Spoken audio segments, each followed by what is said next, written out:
बड़ी बात आपके लिए नहीं है। एक रात, बस एक रात मेरी जगह पर खुद रहिए कभी। अगली रात एक साथ सो नहीं पाओगे। मैं बेकार ही सोचती हूँ कि आपको मेरे दर्द से फर्क पड़ता है। असल में आपको बस अपनी खुशी से मतलब है। आप कभी नहीं बदलोगे, लेकिन मैंने भी सोच लिया है, मैं नहीं जाऊंगी घूमने, और आपके साथ तो बिल्कुल भी नहीं। वहाँ भी आप मुझे परेशान ही करोगे। अब आगे। जैस्मिन की बात सुन मोक्ष बोला, तुम्हें जो भी कहना है कह लो, लेकिन हनीमून पर तो हम जाएंगे, और अगर तुम अपनी मर्जी से नहीं आई तो मुझे उठाकर ले जाने में भी प्रॉब्लम नहीं है। मोक्ष की बात सुन जैस्मिन उसे घूरने लगी और घूरते हुए बोली, घर चलिए, मम्मी जी को बताऊंगी आपकी सारी शिकायत। जिसे सुन मोक्ष मुस्कुराते हुए बोला, अच्छा क्या कहोगी मोम से? यही कि इन्होंने मुझे बहुत तंग किया, या ये कि इन्होंने मुझे रात भर सोने नहीं दिया? मोक्ष को खुद से मजे लेते देख जैस्मिन ने मुंह फेर लिया, और ये देख मोक्ष लड्डू से बोला, ओके चलो अपने लिटिल चैम्प से पूछते हैं। सो बताओ लिटिल चैम्प, पापा ने सही किया या नहीं? अब तुम ही बताओ, पापा वो नहीं करेंगे तो आपकी और मेरी बर्फी कैसे आएगी? आपको चाहिए ना बर्फी, आप खेलोगे ना उसके साथ? मोक्ष को खुद से बात करते देख लड्डू मुस्कुराया, जिसे देख मोक्ष ने आंखें बड़ी कर कहा, देखो मेरी बेटी को भी मैं सही लगता हूँ। मोक्ष की हरकतें देख जैस्मिन भी अब मुंह फिर धीरे धीरे मुस्कुराने लगी, तो मोक्ष उसके कंधे से कंधा टकराते हुए बोला, अब मान भी जाओ और मुझे देखकर भी स्माइल कर दो। यह आज की स्माइल से बिंदु के लिए है। मोक्ष की बात सुन भी जैस्मिन नहीं पलटी, तो मोक्ष बोला, देखो तुम्हारा बेटा कह रहा है कि पापा अगर मम्मी नहीं मान रही तो उन्हें किस करके मना लो। मोक्ष की बात पर जैस्मिन ने उसे घूरा और लड्डू को उससे लेते हुए बोली, हट, छोड़िए इसे, इसे भी उल्टा पुल्टा सिखाकर अपनी तरह बना दोगे। जैस्मिन का जवाब सुन मोक्ष ने उसे उसके कंधे पर हाथ रखकर हक कर लिया, और जैस्मिन भी लड्डू को देखने लगी, और लड्डू को देखते ही उसके होठों पर स्माइल आ गई। देर रात को मोक्ष जैस्मिन घर पहुंचे। मोक्ष की गोद में साहिल था, जो सो गया था। हॉल में पहुंचकर मोक्ष ने अपने कमरे का रुख किया, और जैस्मिन हॉल में खड़ी रही, जिसे देख मोक्ष बोला, चलो। तो जैस्मिन बोली, आप चलिए, मैं मम्मी जी से मिलकर आती हूँ। वो सो गई होंगी, कल मिल लेना। तो जैस्मिन बोली, अगर सो गई हैं तो वापस आ जाऊंगी। जैस्मिन का जवाब सुन मोक्ष साहिल को लिए ऊपर गया, और जैस्मिन ममता जी के रूम में गई और अंदर झांक कर देखा तो अंदर ममता जी रिलैक्सिंग चेयर पर बैठकर बुक पढ़ रही थी, जिससे जैस्मिन अंदर चली गई, और ये देख ममता जी मुस्कुरा दी और जल्दी से बाहें फैलाकर बोली, आ गई बेटा, लाओ लड्डू को देना।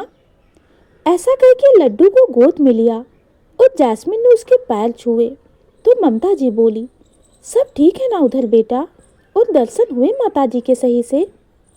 हाँ मम्मी जी, सब अच्छे से हो गया, और उधर सब ठीक हैं। जैस्मिन के चेहरे के भाव पढ़कर ममता जी बोली, वैसे बेटा बहुत जल्दी आ गई, इतने दिनों बाद गई थी, एक दो दिन और रुक जाती।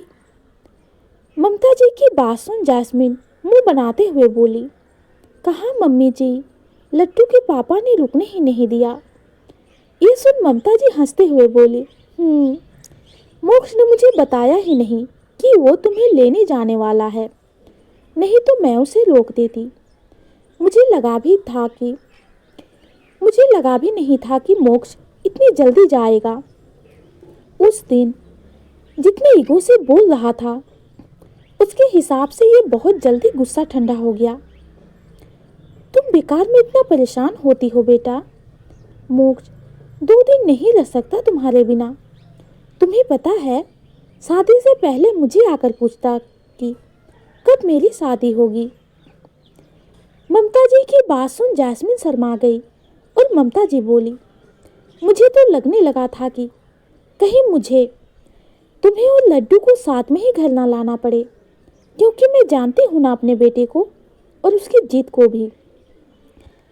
इतना कह के उन्होंने जैस्मिन की नेक पर बने बाइट मार्क को देखा और बोली, बचपन से मोक्ष की हर जिद पूरी हुई है और जब तक उसके दादाजी थे उसने कभी जिद की ही नहीं, क्योंकि उसकी कोई भी बात उसके होठों निकलते ही उसके दादाजी पूरी करते थे। फिर उसके पापा के जाने के बाद मैं उसे इस कदर प्यार करने लगी कि उसकी कोई भी कही बात चाहे वो गलत हो मुझे सही ही लगती थी। रमेश, अभिषेक, हम सब ने हमेशा से ही उसकी खुशी का ख्याल रखा है और अब तो उसे बेबी भी उसकी हर बात मानने वाली मिल गई। ममता जी की बात सुन जैस्मिन मुस्कुरा दी और बोली, ठीक है मम्मी, आप भी सो जाइए, मैं जाती हूँ, इसके पापा इंतजार कर रहे होंगे। तो ममता जी मुस्कुराते हुए हाँ में सिर हिला दी। वैसे तुम मेरे सामने मोक्ष को मोक्ष कह सकती हो, मैं उसकी दादी नहीं तुम्हारी सास हूँ। ममता जी की बात सुनकर जैस्मिन हंसती और बोली, कोई बात नहीं मम्मी जी, मुझे भी इन्हें ऐसे बुलाना अच्छा लगता है, और फिर कभी दादी जी के सामने नाम निकल गया तो। ये सुन ममता जी हंसती और बोली, ठीक है, अब जाओ और आराम करो, और हाँ, आज मोक्ष की बात मत मानना। ये सुनते ही जैस्मिन ने नज़रें झुकाकर हाँ में सिर हिलाया और अपने रूम में चली गई। उधर जैस्मिन जब रूम में पहुंची तो देखा कि मोक्ष बाथरूम में था, जिससे जैस्मिन ने लड्डू को पालने में सुलाया और ड्रेसिंग टेबल के सामने खड़ी होकर अपनी साड़ी का पिन खोलने लगी कि मोक्ष बाथरूम से आया और एक नज़र जैस्मिन को देखा, फिर अपने बच्चों को, जिन्हें सोया देख उसने जल्दी से जैस्मिन को पीछे से हक कर लिया, जिसे महसूस कर जैस्मिन बोली, क्या कर रहे हैं, जाइए सो जाइए, रात के 1 बज रहे हैं। जिसे सुन मोक्ष बोला, अभी नहीं सोना, अभी हमें जागना है। मोक्ष की बात का मतलब समझकर जैस्मिन बोली, नहीं, आज नहीं, आज सो जाइए। तो मोक्ष उसे और कसकर जकड़ते हुए बोला, क्यों नहीं, आओ ना, ज़्यादा परेशान नहीं करूँगा, प्रॉमिस। जिससे जैस्मिन बोली, कल भी यही प्रॉमिस किया था, लेकिन हुआ क्या था ये आपको पता है ना। अच्छा, आज वैसा नहीं होगा ना। मोक्ष का जवाब सुन जैस्मिन बोली, कुछ भी हो, आज नहीं तो नहीं। जिससे सुन मोक्ष को अब गुस्सा आने लगा और वो डेविल स्माइल करते हुए बोला, अच्छा, आज रोक के तो दिखा मुझे, कौन रोकेगा। मोक्ष की स्माइल देख जैस्मिन उसकी पकड़ से निकलने की कोशिश करने लगी और छटपटाते हुए बोली, मैंने ना कहा ना, छोड़िए मुझे, क्या हो जाता है आपको, मत करिए जिद। तो मोक्ष ने उसे बेड पर लिटाकर उसके ऊपर आते हुए एक सनक के साथ कहा, देखो, आज मेरी बात मान लो, आज के बाद जिद नहीं करूँगा, लेकिन आज मेरी बात तुम्हें माननी पड़ेगी। ये सुन जैस्मिन बोली, नहीं, मैं बहुत थक गई हूँ, मम्मी बचाओ। जैस्मिन की बात सुन मोक्ष ने उसकी आंखों में देखते हुए कहा, ठीक है, मत मानो, लेकिन उसके बाद मत कहना कि मैंने तुम्हें बताया नहीं।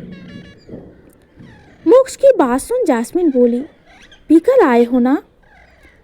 तो मोक्ष बोला, थोड़ी सी, आज ठंड बहुत है ना, इसीलिए। मोक्ष की बात सुनकर जैस्मिन का चेहरा रोने जैसा हो गया और वो आंखें बंद करते हुए बोली, चली जाऊंगी छोड़ के, मुझे नहीं रहना आपके साथ, कभी मुझे नहीं समझते। जैस्मिन की बात सुन मोक्ष ने उसकी साड़ी का पल्ला हटाते हुए अपनी नस्से में लाल हुई भूरी आंखों से मुस्कुराकर कहा, जाके दिखाओ, दुनिया के किसी भी कोने से ले आऊँगा तुम्हें, मुझे छोड़कर कहीं नहीं जा सकती तुम। मोक्ष की सनक भरी बातें सुनकर जैस्मिन सोचने लगी, क्या हो जाता है इन्हें? परसों कितना प्यार कर रहे थे और आज जानवर की तरह बन गए हैं। अब बस ये रात कट जाए। अगली सुबह किचन में लता, रश्मि, रूही सब बातें करते हुए ब्रेकफास्ट की तैयारी कर रही थी कि रूही बोली, जैस्मिन आई नहीं? माँ बता रही थी कि रात को आ गई है। रूही की बात सुन लता हंसते हुए बोली, लगता है मोक्ष को ज़्यादा प्यार करने लगा है।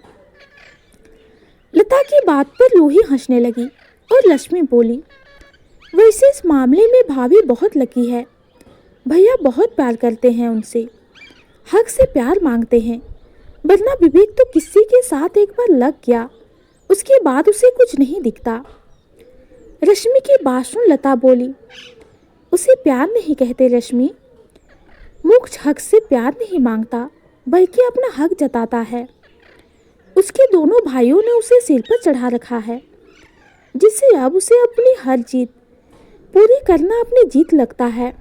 वरना जैस्मिन से पूछना वो क्या फील करती है। रश्मि लता की बातें बड़े गौर से सुन रही थी। उधर मोक्ष एक अंगड़ाई लेकर बेड से उठा और रूम में इधर उधर देखने लगा। वो जैस्मिन को देखने लगा जो रूम में नहीं थी, जिससे वो उठा और बाथरूम में चला गया। उधर जैस्मिन किचन में पहुंची तो लता, रूही और रश्मि सब उसे देखकर खुश हो गई। जैस्मिन भी उन्हें देखकर मुस्कुराई। जैस्मिन आते ही काम में लग गई कि लता बोली, कैसी हो जैस्मिन, और घर में सब कैसे हैं? सब ठीक हैं दी। तो लता बोली, चलो अब तुम आ गई। वैसे पैकिंग कर ली तुमने? आज रात को हम सब निकल रहे हैं। ये सुनकर जैस्मिन बोली, पर ये तो बता रहे थे कि कल जाना है, टिकट भी कल बन गई है। जिसे सुन रश्मि बोली, कौन सी टिकट भाभी, हम जेट से जाएंगे। ये सुन जैस्मिन ने नाम में सिर हिलाया और मुस्कुराकर बोली, ये भी ना झूठ बोलकर ले आए मुझे। जैस्मिन की बात पर रूही बोली, जैस्मिन तुम्हारे और मोक्ष के बीच कुछ हुआ है क्या? तुम काफ़ी अपसेट लग रही हो और काफ़ी बुझी बुझी भी। ये सुन जैस्मिन बोली, हाँ दी, नाराज तो हूँ उनसे। मेरा रुकने का मन था लेकिन वो जीत कर के ले आए। जैस्मिन की बात पर लता हंसते हुए बोली, तुम्हारे रुकने का मन था लेकिन मोक्ष का तो जाने का मन है। लता की बात पर सब हंसने लगी कि रश्मि बोली, वैसे जाने का मन सिर्फ मोक्ष भैया का ही नहीं बल्कि सबका है। तो जैस्मिन बोली, मेरा मन नहीं है, मैं तो अपने घर रुकना चाहती थी लेकिन ये जिद कर रहे हैं। जैस्मिन की बात सुन लता बोली, सही कह रही हो, कुछ मर्द ऐसे होते हैं, अपने मन का हो तो ठीक वरना सिर्फ गुस्सा। लता की बात पर रश्मि बोली, क्या सच में मोक्ष भैया इतने जिद्दी हैं? तो जैस्मिन बोली, हाँ बहुत जिद्दी हैं वो। और तुम्हें पता है, एक औरत की जीत में प्यार होता है, बचपन होता है, लेकिन एक आदमी की जीत में सिर्फ उसका ईगो और उसकी खुशी होती है। जैस्मिन की बात सुन लता रूही बोली, तो क्या मोक्ष हर बात में जीत करता है? तो जैस्मिन बोली, नहीं, अब तो बहुत कम कर दी, पहले बहुत जिद्दी थे। जैस्मिन की बात सुन सब हंसने लगी कि जैस्मिन अपने मन में बोली, जिद कम तो नहीं हुई, मुझे ही आदत पड़ गई शायद। ऐसा सोचते हुए उसने तीनों को देखा और मुस्कुराते हुए सबके साथ काम करने लगी। कुछ देर में जैस्मिन लड्डू को लेने अपने रूम में गई तो देखा मोक्ष अपनी कमर में टॉवल बांधे लड्डू को अपने सीने से लगाए कमरे में टहल रहा है। जैस्मिन को देखकर बोला, कहाँ थी तुम? देखो ये कितना रो रहा है, बिल्कुल ध्यान नहीं है इसका तुम्हें। मोक्ष की बात सुन जैस्मिन ने जल्दी जल्दी अपने हाथ हीटर में गर्म किए और मोक्ष से बोली, पर ये आपकी गोद में चुप कैसे हुआ? इसे भूख लगी होगी। ऐसा कह के वो मोक्ष के पास गई तो देखा कि लड्डू मोक्ष के सीने से लगे फिट करने की कोशिश कर रहा है। लट्टू उसे जैस्मिन समझ रहा था। लट्टू को देख जैस्मिन ने एक नज़र मोक्ष को बड़ी आंखों से देखा और फिर एकदम से हंस दी। जैस्मिन को हंसते देख मोक्ष ने उसे घूरा तो जैस्मिन ने लड्डू को अपनी गोद में लेकर उसे फीड कराने लगी। तभी मोक्ष अपनी बाल बनाते हुए बोला, पैकिंग कर ली? तो जैस्मिन बोली, हाँ बच्चों और आपकी हो गई, बस अपनी करनी है। कितने दिन के लिए जा रहे हैं? तो मोक्ष बोला, 3 दिन के लिए। मैं कुछ दे रहा हूँ, उसे भी पैक कर लेना। जैस्मिन मोक्ष की बात सुनकर भी कुछ नहीं बोली तो मोक्ष पास के ड्रॉवर से एक पैकेट निकाल कर दिया, जिसे देख जैस्मिन बोली, इसमें क्या है, पहले दिखाइए। जैस्मिन की बात पर मोक्ष ने वो पैकेट ओपन किया और उसमें से एक ड्रेस निकलकर जैस्मिन को दिखाई, जो डार्क ब्लू शेड में silk hip length night dress थी। जिसे देख जैस्मिन ने मोक्ष को घूरा तो मोक्ष बोला, मुझे मत देखो, हमारा ये हनीमून हमारे फर्स्ट हनीमून जैसा बिल्कुल भी नहीं होगा। मोक्ष की बात सुन जैस्मिन ने मुंह बनाते हुए लड्डू की तरफ नजरें कर ली तो मोक्ष बोला, बना लो अभी मुंह, लेकिन वहाँ अगर तुमने नखरे किए ना तो अपने हाथों से पहनाऊंगा तुम्हें ये। मोक्ष की बात पर जैस्मिन ने फिर उसे घूरा और बोली, मैं एक ही छत पर जाऊंगी, मैं आपके साथ नहीं सोऊंगी। ये सुन मोक्ष बोला, अच्छा तो फिर किसके साथ सोना है? एक बात माइंड में बिठा लो, हम हनीमून पर जा रहे हैं तो अपनी ये सारे रिस्ट्रिक्शन यहीं छोड़ के जाना। मोक्ष की बात सुन जैस्मिन बोली, मुझे सब पता है, क्यों ले जा रहे हो मुझे? यहाँ तो अपने मन की करते ही हो, वहाँ भी मुझे परेशान करना। मेरा तो सोच सोच कर ही दिल डर से बैठा जा रहा है। जैस्मिन की बात पर मोक्ष उसके पास बैठते हुए, अच्छा क्यों डर लग रहा है, मैं इतना बुरा हूँ? तो जैस्मिन बोली, हम जिससे प्यार करते हैं ना, उसकी बुराई भी हमें बुरी नहीं लगती, लेकिन आप इतने ज़्यादा जुनूनी हो जाते हो कि मन करता है उसी वक्त आपकी और अपने घर वालों से पूछो कि क्यों की मेरी शादी। तो मोक्ष बोला, क्यों, तुम खुश नहीं हो? खुश रखने का एक यही तरीका है। मैं आपके साथ से ही बहुत ज़्यादा खुश हूँ जी, आपको इतनी मेहनत करने की ज़रूरत नहीं है। जैस्मिन की बात सुन मोक्ष बोला, ठीक है, लेकिन मुझे बर्फी चाहिए, वो दे दो, उसके बाद जैसा तुम चाहो। मोक्ष की बात पर जैस्मिन बोली, मैंने मना कहाँ किया है, लेकिन अभी कुछ दिन रुक जाइए, कम से कम लड्डू को तो बड़ा हो जाने दीजिए। जैस्मिन की बात सुन मोक्ष ने उसे कुछ पल देखते हुए उतरे मन के साथ हाँ में सिर हिलाया और क्लोसेट में जाकर कपड़े पहन लिए। रात के वक्त सब निकलने के लिए तैयार थे। अभिषेक, लता, अमित, रूही, विवेक, रश्मि, रोहित, मोक्ष, साहिल और लता की गोद में लड्डू जो उसे ही देख रहा था। जैस्मिन ममता जी के रूम में थी और ममता जी उसे कुछ समझा रही थी कि ममता जी बोली, जैस्मिन बेटा, आज सुबह से देख रही हूँ मोक्ष और तुम्हारे बीच कुछ हुआ है, उसका मूड कुछ ठीक नहीं है। ये सुन जैस्मिन नजरें झुका ली और बोली, जी मम्मी जी, वो नाराज है मुझसे। वो क्या है ना, आप तो जानती ही हैं कि उन्हें बेटी चाहिए थी, लेकिन लड्डू हुआ और अब वो चाहते हैं कि मैं जल्दी से जल्दी कंसीव कर लूं। लेकिन मैं भी रुकना चाहती हूँ, क्योंकि साहिल और लड्डू, मैं कैसे, मतलब इतनी जल्दी। जैस्मिन की बात सुन ममता जी बोली, कोई बात नहीं बेटा, तुम अपनी जगह सही हो। C-सेक्शन डिलीवरी हुई है, उसमें इतनी जल्दी कंसीव करना सही नहीं है, कम से कम 1.5 साल का गैप होना चाहिए। लेकिन बेटा, मोक्ष की बात पूरी तरह से गलत नहीं है। अब देखो, जितनी जल्दी उसकी विश पूरी होगी उतनी जल्दी तुम्हारी फैमिली कंप्लीट हो जाएगी और सिर्फ लगता है कि कैसे संभाल पाओगे, लेकिन हम सब हैं और जितने बच्चे होते हैं उतनी जल्दी पल भी जाते हैं। पर अभी तुम ये सब छोड़ो और जाओ अपनी ट्रिप एंजॉय करना। मैं मोक्ष से बात कर लूँगी और अगर तुम कोशिश की तो इस ट्रिप पर ही उसकी नाराज़गी खत्म हो जाएगी।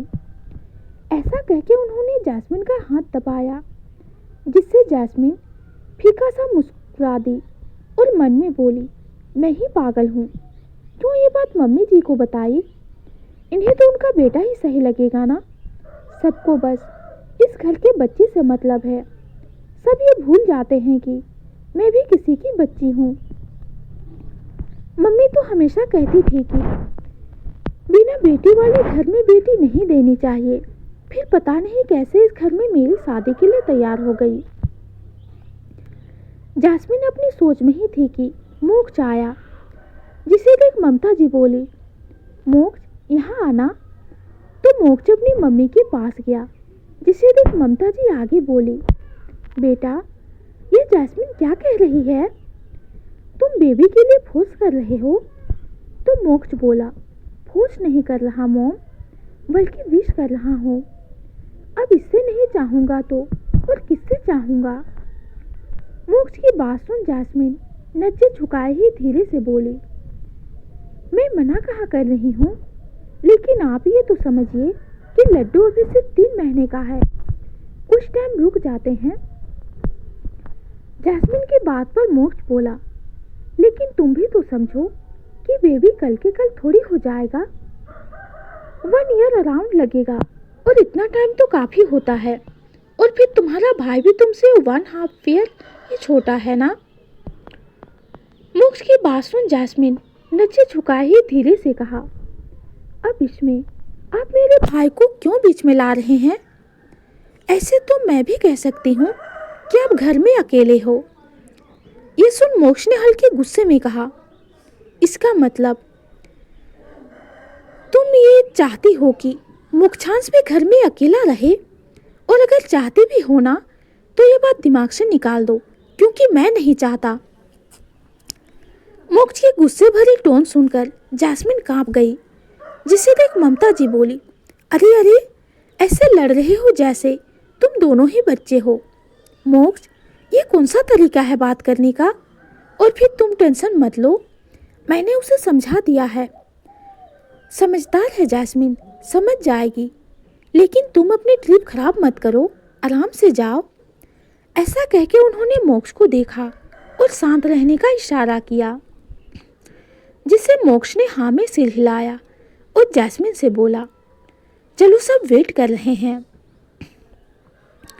मोक्ष की बात सुन जैस्मिन ने ममता जी के पैर छुए। ठीक है मम्मी जी, जा रही हूँ। तो ममता जी ने उसे आशीर्वाद दिया और मोक्ष ने उन्हें हग कर कहा, okay mom, see you, take care yourself. तो ममता जी उसके गाल को अपने हाथों में लेकर उसके माथे को चूमते हुए, यू टू बेटा, और ख्याल रखना जैस्मिन का, रुलाना मत। मैंने समझा दिया है, समझदार बच्ची है, समझ जाएगी। ओके, होप सो, मोक्ष बोला और उसने जैस्मिन का हाथ पकड़ा और अपने साथ ले जाने लगा। सब अभिषेक के जेट से जा रहे थे और अपने रूम में थे।